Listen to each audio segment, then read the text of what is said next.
Hello everyone, this is Elizabeth from Silver Nest Homeschooling, giving you an update on my 10th graders school year going so far. Finished our first trimester. Usually do semesters, but this year the school that she's a part of decided to go to trimesters. So she is a hybrid student, which means she takes some of her classes at a homeschool program and then some of her classes at home with me. And so we are doing essentials in writing and essentials in literature at home. She is doing the 11th grade level because she is doing it as an honors English class. And so if you want me to do a flip through, but she's doing really, really well in that. We like it because the program puts the grammar at the beginning of the year and then has a lot of writing included. So you actually practice your essays, your short stories, all that kind of thing for the rest of the year. I don't think kids need to beat their head on grammar over and over and over again, especially if they understand it. The other thing I like about this program is it's built in so that if in the writing portion the child does not understand a concept, then they are given the opportunity to go back and redo that concept. But if they do understand it, if they can demonstrate they understand an expository paragraph and then an expository essay, that there's actually less writing involved. And so once the child has mastered that kind of writing, they can move on to the next thing. And so again, if a child already understands a concept, then there's no reason to have them do it over and over again. If they don't understand a concept, there's every reason to have them practice. So that's one of the reasons we like the writing portion. The literature portion, while it's written by a Christian, it is not Christian based. And so it has a little safer, but still really meaty things to chew on and discuss, not necessarily happy topics. I mean, literature is not always about the happy, joyful things in life. It's often about, making yourself really think through. So we did some Ray Bradbury this year. We're going to be doing Our Town.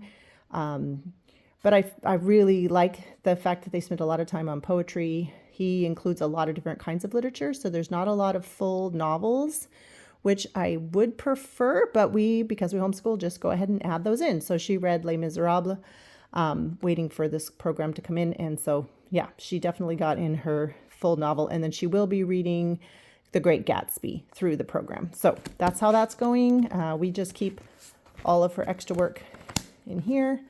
And we're actually able to move on from last year. Comes with another pile. There is an online component if you need it. She just reads the assignment herself and understands it because she really likes English. All right, then for history, we are doing the Guest Hollow, American History 2, and we've done it with my son. Now we're doing it with her. This is the spine book, and then it's a pile of about 38 books, including FDR and the American Crisis. It's going okay. It's not her favorite, but history is not her favorite. I think our biggest disappointment with ourselves, we just haven't gotten to the board games that we had planned to play. And there's a lot of YouTube videos, which is fine, but I'm thinking like it's the debate between how to get your information and where to get your information. Do you play the game? Do you watch the video?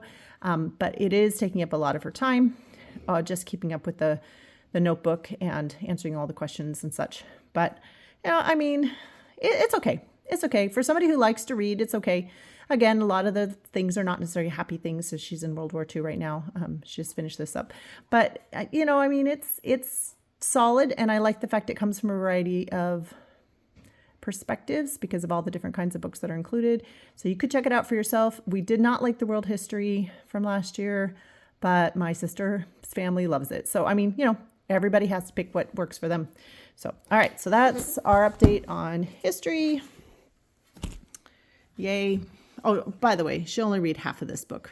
This is for the first half of American history, and then this one would be the second half. So the third thing she's doing is French Level 3 Advanced, Breaking the French Barrier, but we're using it as our year 4 because oftentimes the programs go a lot faster than they would in the public school. And so we actually met with a public school French teacher who helped us to correlate her program with her. And so she's actually almost finished with the workbook because she did half of it last year and she's doing half of it this year.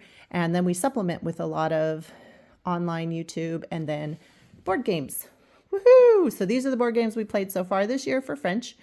And we use them so that she can practice her talking out loud. I can practice my talking out loud, and then also different concepts. So we have Spot It in French, which I do know they also make a Spanish version. Grand Jeu de Verbe.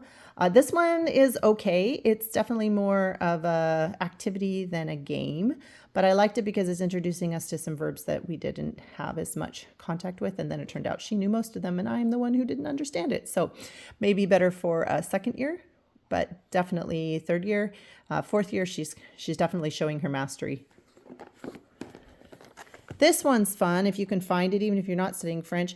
Animotion, you take an animal and then an activity and try to combine it. You can act it out, or you can draw it, like a raccoon hiding or a raccoon flirting, that kind of thing. But they actually have the French, German, Spanish, and English in here. And so if you are learning any of those languages, this can be really helpful.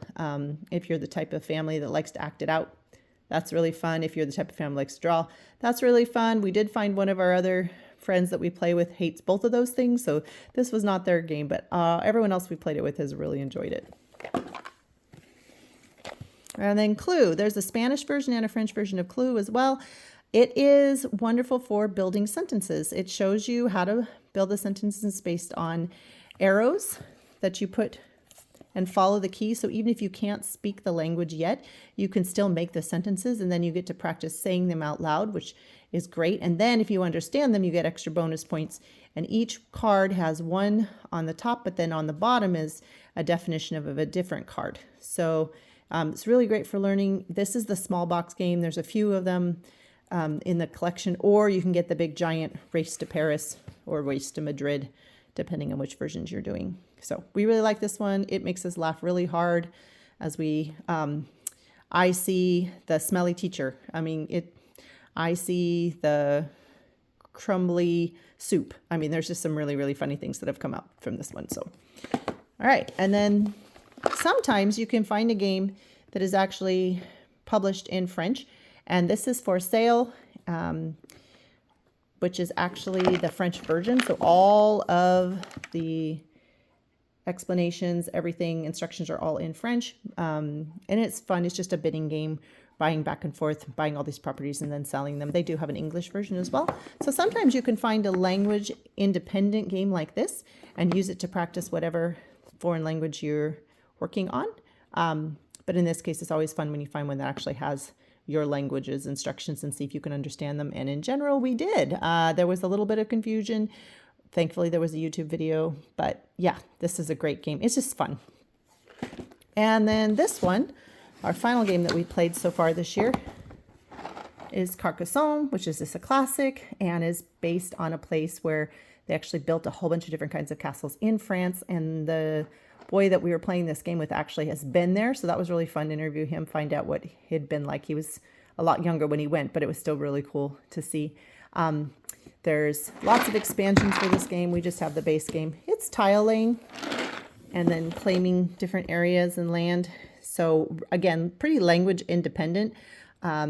We like to find games that are set in France or have to do with French history and French culture to help balance and round out what we're doing. So this one went really well as well. Of course, I've had it since before the kids were born, so they're very familiar with how to play it. And it's just nice sometimes to have fun while you're learning a language. One of the challenges is if it gets so challenging, so hard, all the grammar, all the concepts, your brain gets tired. You almost have to slow down and let the brain catch up again. So we find that games are really useful for that. Anyway, I hope that helps you. This update mid-year, kind of beginning of the first third, I guess, of what we're doing for 10th grade. And remember, your child is on their own path, their own journey. And if you need any encouragement, just know that you are doing the best job with the information that you have right now. We went through probably 7 or 8 curriculums before we found the English curriculum that worked for us. So just relax. It'll be okay. You're going to make it. You can do this. And, high school is a different ball game, but there are lots and lots and lots of help, lots and lots of options. So any questions, just go ahead and put them down in the comments. And if you are studying foreign language and you have a great game that you like to play, I would love to hear about it. All right. Have a great day. Thanks. Bye.